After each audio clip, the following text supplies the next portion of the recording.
you definitely have to use the correct format when inserting quotes within quotes. Okay, so we have the quotation. Let's go back to the template. So we've inserted the direct quote. Now we need parentheses. Okay, so I'm going to draw my parentheses. And notice the period comes after the parentheses, not after the direct quote. So I'm going to go here, and I'm going to put my period here. Well, in the parentheses, you need information. You have to give the author credit. Okay, this is called in-text citing, so in-text citation, okay?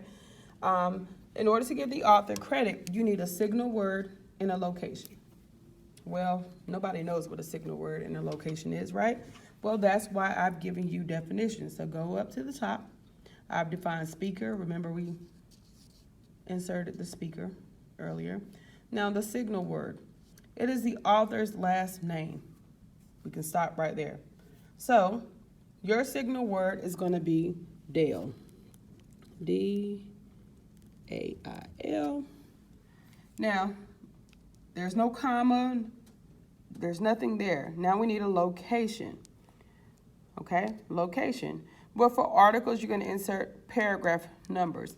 Now, be careful because if you insert paragraph numbers, if you have a smaller article, but when your article has way too many paragraphs, for example, like Dwayne Dale's article, we would have been counting all day. Then it's okay to start using page numbers. So we want to go here for larger resources, okay?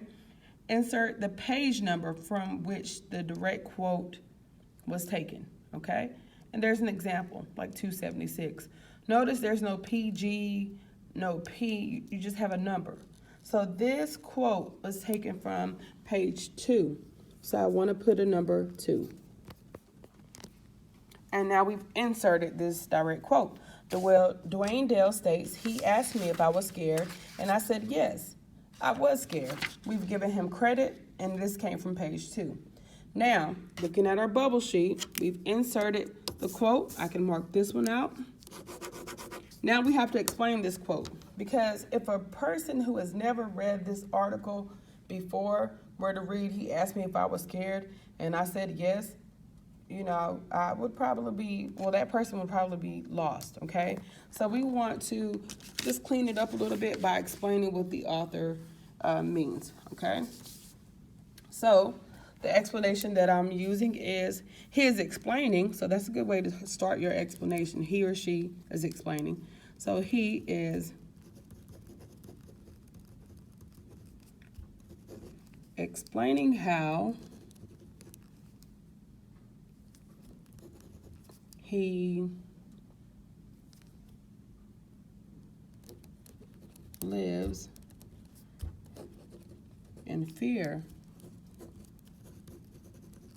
of other inmates. So this is current as of that time, okay? So at that time, he was living in fear of other inmates. So he's explaining how he lives in fear of other inmates. All right? We've explained it, so that's awesome. Okay. Now we want to jump over and write supporting details 1 and 2 for the major detail B. Now, our major detail B, we want to go ahead and circle this, and it is guards. Circling and highlighting help to shift your focus, okay? So if you are confused while writing, you want to make sure you circle and you highlight it. You highlight as I am doing in the video. That can help focus your attention on the topic or the major detail at hand, okay? So next, some inmates fear the guards. Now we're focusing on guards. I know we're not talking about other inmates. We're definitely focusing on guards, okay? Now, what do we want to say about guards and inhumane? Well, I'll keep it simple. You do have to mention guards, okay? So guards and inhumane. I'll say guards tend to treat them inhumane. In a supporting detail, you don't have to be as specific. Okay, so let's see. Guards tend to treat them inhumane. Guards tend to treat them inhumane. What does that mean? Like animals, basically, okay? If you're treating someone inhumane, you're treating them as if they're not human, okay? The next one is abuse authority. What do I want to say about that? Well, some referring to who? The guards, just so you know. Some refers to guards, that's circled,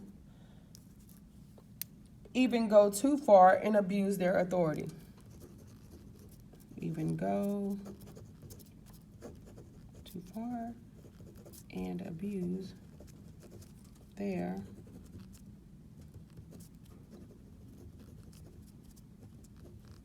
authority. Okay, so I've written this sentence about abused authority. So next, some inmates fear the guards. We want to talk about inhumane. Guards tend to treat them inhumane. We want to talk about abusing authority. Some even go too far and abuse their authority. So we've made the connections.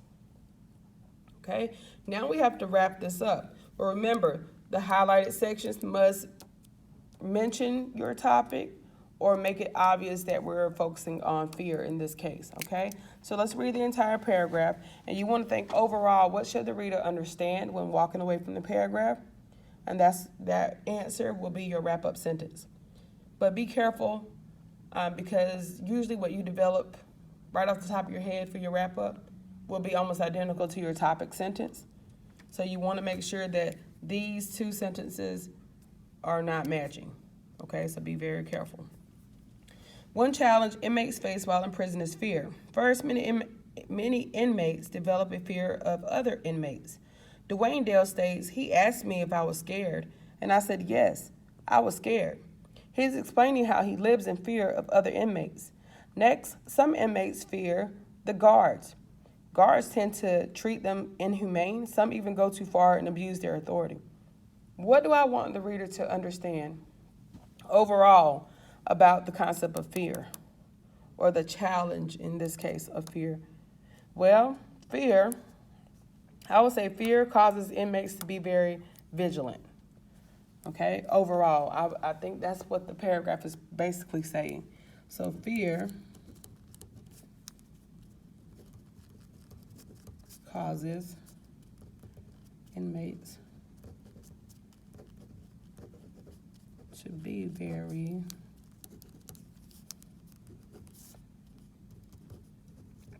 vigilant. Okay, fear causes inmates to be very vigilant, okay? And what is vigilant? Well, vigilant is being watchful, being alert, being cautious because of danger. Okay, so because they're in fear, now they're being careful. All right, so how do you know this is true? Well, look into your major details, right? Here, Dwayne Dale is saying, yes, I'm scared. And if you read further, he becomes, he opts into protective custody. So he's being vigilant in this case. He's being alert, he's being watchful, he's being careful. Okay, I'm gonna look here. These guards, because they're treating them inhumane and because they go too far, inmates are cautious over this. So fear causes inmates to be very vigilant. If you all come up with something better, we definitely can change it in class. Basically, I want you to understand how to connect your ideas, okay? So your major details, once again, have to mention what they touch, which is fear, or it has to be obvious that this is a fearful situation. So that is these two major details here.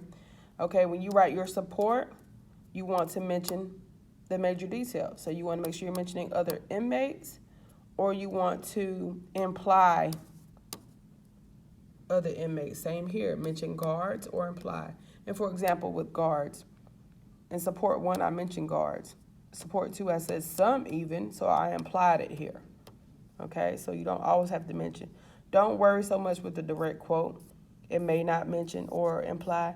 That is what your support, your explanation will do, clear it up for the reader. All right, so I hope this helps You got to forgive the twisting and turning of the camera because I'm holding this myself and writing this paper. I hope this helps. As I just mentioned, your homework assignment is to write 2 body paragraphs of your graded essay. So use this as an example. You're going to want to have your resources handy, whether it's Dwayne Dale's article or the Burden of Innocence transcript. You want to have your in-text citation sheet handy dandy. And even though I've typed my information on one sheet and I have the bubble sheet at the top, of course yours does not appear that way. Your bubble sheet will be as such. And if you flip over, you have your rough draft packets. This is the introduction paragraph. Your body paragraphs follow this page. So let's see if I can turn it. Yeah, they look like that. So you're using those sheets. If you have any questions, email me. Don't wait until the last minute. Aside from that, yeah, I look forward to checking your assignment, marking it as completed on Tuesday when you come to class. Thanks so much. Good luck. Bye.